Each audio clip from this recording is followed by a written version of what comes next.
Bonjour, bienvenue sur Sensation. Aujourd'hui, je reçois une association qui incarne l'idée que quel que soit notre âge, nous sommes tous liés par le tissu invisible du temps, unis dans notre quête commune de compréhension, d'apprentissage et de partage. Je suis avec Suzanne Ribeiro, membre de l'association et présidente de l'association À l'éveil de la vie, et également Jemima Chiyoyo, chargée de communication de l'association, pour nous en parler. Bonjour à vous deux. Bonjour Steven. Pouvez-vous nous présenter votre association ? Oui, bien sûr. Alors, À l'éveil de la vie, c'est une structure qui va être basée sur le partage, sur la création de liens, le soutien, la transmission de manière intergénérationnelle et surtout inclusive. Au sein de votre association, il existe de nombreuses activités, notamment pour les jeunes. Est-ce que finalement votre association permet aux jeunes de se développer personnellement ? Oui. L'association, c'est pas l'association, c'est eux-mêmes en venant à l'association qui vont se découvrir. Et du coup, ça va leur permettre de pouvoir savoir ce qu'ils veulent réellement faire. Quelles sont les différentes activités qu'on peut trouver au sein de votre association que vous proposez aux jeunes, justement ?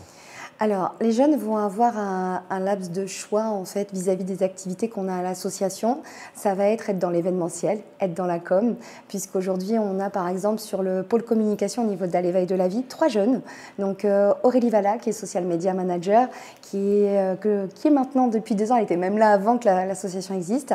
Elle est en plein emploi compétences chez nous au niveau d'À l'éveil de la vie. J'ai Jemima Chiyoyo juste à côté de moi qui est donc chargée de communication en 3e année de bachelor à l'ICFAC, et Nicolas Babule qui est en licence DAWI, donc en développement internet et intranet. Et du coup, c'est une mini boîte de com à l'intérieur de l'association À l'éveil de la vie. C'est un très bel exemple.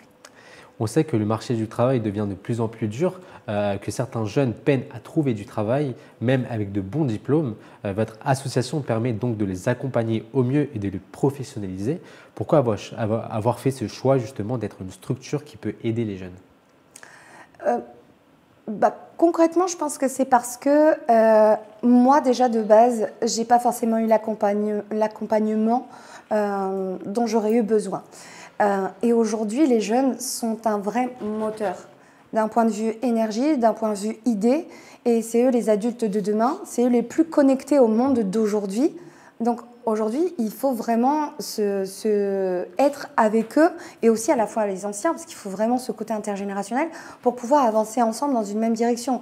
Mais la force des jeunes, leur idée, leur effluve, c'est hyper important. Il y a le premier dressing collectif familial qui a été lancé justement par une étudiante en BTS, économie et sociale, à travers votre association. Pourquoi justement ce choix d'avoir laissé une étudiante créer un projet ? Alors, le projet, donc Céline Barbieux, donc, qui est étudiante en BTS au lycée Léonard de Vinci, donc là où aussi on intervient, elle a vu ce projet dans les différents projets d'À l'éveil de la vie et elle a voulu le porter. Aujourd'hui, c'était très intéressant parce qu'on l'a regardé de A à Z, voir le projet. Ok, d'accord, donc comment tu vas faire ? Et elle a regardé comment elle allait faire. Et au final, sans même s'en rendre compte, elle faisait un QQQCP, qui, quoi, où, pourquoi, comment, dans quel but. Et du coup, c'était de la vraie méthodologie de projet. Et ça, c'est super, c'est de la nourriture de l'âme à voir.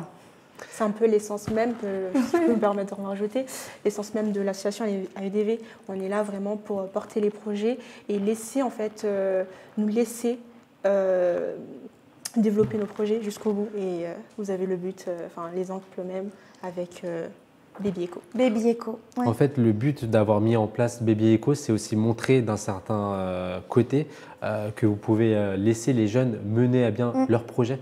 C'est ça, mener à bien leur projet. Ils ont une envie, il faut aller avec eux vers cette envie-là. S'ils n'arrivent pas à aller jusqu'au bout de leur envie, ils vont plus vouloir oser et du coup, ils vont plus savoir vers qui se tourner. Est-ce que vous recrutez des jeunes tout au long de l'année ? Venez. Parmi les événements que vous organisez, mis à part Baby Echo, on peut y trouver à l'approche des fêtes de Noël votre association qui propose un village de fin d'année. Que peut-on y trouver concrètement à ce village? Alors, concrètement, pour prendre vos mots, le village de fin d'année, il a été créé parce que c'est pas forcément les fêtes de fin d'année, c'est pas forcément facile pour tout le monde. Donc, on a voulu ouvrir l'association sur différents temps donnés pour découvrir le local. Par exemple, on a des produits locaux. Donc, Madine Essonne nous a envoyé des corbeilles, enfin voilà, la communauté d'Aglo des Tempes aussi. Des entrepreneurs, des épiceries solidaires. Et aujourd'hui, elles viennent faire le lien. Ou une accompagnatrice postnatale, Julia Brunetti, ou Estelle du Au Fil du Lien, qui vient aider les mamans par rapport à des conseils en lactation. En fait, on crée du lien sur différents sujets pour se parler et du coup décharger un petit peu de la crainte des fêtes de fin d'année et en même temps, du coup, profiter de récolter des fonds pour Baby Eco, puisqu'on fait de la vente de chocolat solidaire, donc d'Alex Olivier avec initiative.fr. Et 18% sont reversés, puisque nous, notre souhait avec Baby Eco, que vous citez donc, au niveau du projet, c'est qu'on voudrait qu'il soit itinérant. C'est le premier dressing social qui existe en France de la grossesse aux 3 ans de l'enfant. Et nous, on ne veut pas que ce soit que pour certains membres et certaines populations. Nous, on veut que tout le monde y ait accès. Donc, on veut aussi aller en zone rurale, comme par ici, à Châlons-Saint-Marc et encore derrière. Est-ce que dans les années à venir ou dans les mois qui viennent, vous avez d'autres projets de cette ampleur-là? Oui. Alors, pour aller éveil de la vie, ce qui est important, c'est de redonner de la valeur aux choses. Donc, le prochain projet qui est très important, c'est qu'on va commencer à faire nos ateliers, donc à Arpajon, grâce à Christine Cheudeville, qui nous a donné accès à ces locaux. On a le premier salon des droits acquis par la femme, donc le 8 mars. Le 8 mars prochain, donc au château de Valnay à Étampes. On a le salon de la parentalité tourné vers l'autisme, le TDAH, le DIS et comment accompagner les parents pour un relationnel beaucoup plus fluide. Qui sera du coup notre deuxième édition, parce qu'on l'a fait cette année. C'est ça, donc le 4 et 5 mai prochain, donc voilà, et plusieurs, mais on ne dit pas tout d'un coup. Voilà. Pendant les différents événements que vous organisez, vous cherchez à mettre des gens en avant, notamment pendant le village de fin d'année que j'ai cité tout à l'heure. Vous essayez de mettre en avant les acteurs locaux de l'Essonne. Pourquoi justement les mettre en avant durant ce village de fin d'année? Aujourd'hui, les personnes, parfois, Internet, c'est bien, c'est sûr, mais ça a ses limites. Trop d'infos tue l'info. Et aujourd'hui, du coup, on a une information qui est plus nationale et on ne retrouve pas forcément l'information locale. Donc, du coup, aujourd'hui, ce qui était important, c'est que nous, on fasse cette base de données parce que les différents pros sont comme des feuilles de millefeuilles sucrées et nous, on est la crème pâtissière qui allons les rassembler. C'est très important que les gens savent ce qui existe localement autour d'eux. Au-delà de mettre en avant des acteurs locaux, votre village de fin d'année permet aussi d'échanger autour de divers sujets, notamment avec des parents qui ont des enfants atteints d'autisme. Oui. Est-ce que cet événement ne met pas aussi en lumière certaines causes? Bien sûr, plusieurs. Les causes, c'est celles où justement il y a peut-être un manque d'effectifs dans certaines institutions alors qu'ils ont vraiment une vocation, ils ont de grosses envies. C'est pour ça que nous, on ne vient pas remplacer l'existant, mais on vient en relais. Parce qu'aujourd'hui, il y a beaucoup de personnes, effectivement, comme vous le dites, Steven, qui ne vont pas forcément sortir de chez eux parce qu'ils ont honte, parce que leur enfant va peut-être être autiste ou TDAH. Et nous, le fait de créer ce lien-là, ça permet aussi de décharger et peut-être d'appréhender l'handicap d'une manière différente. D'ailleurs, c'est le but même de créer la deuxième édition du salon sur ce sujet-là, précisément. Vous qui accompagnez les jeunes, si par exemple, demain, vous trouvez face à un jeune qui a atteint d'autisme, est-ce que lui pourra intégrer votre association? Oui, on en a déjà eu. Alors voilà, nous on accueille beaucoup de services civiques et donc on accueille aussi et on a accueilli donc un jeune service civique, Youssouf, qui voilà effectivement était atteint d'un handicap. Bien sûr, aujourd'hui le handicap n'est pas un frein.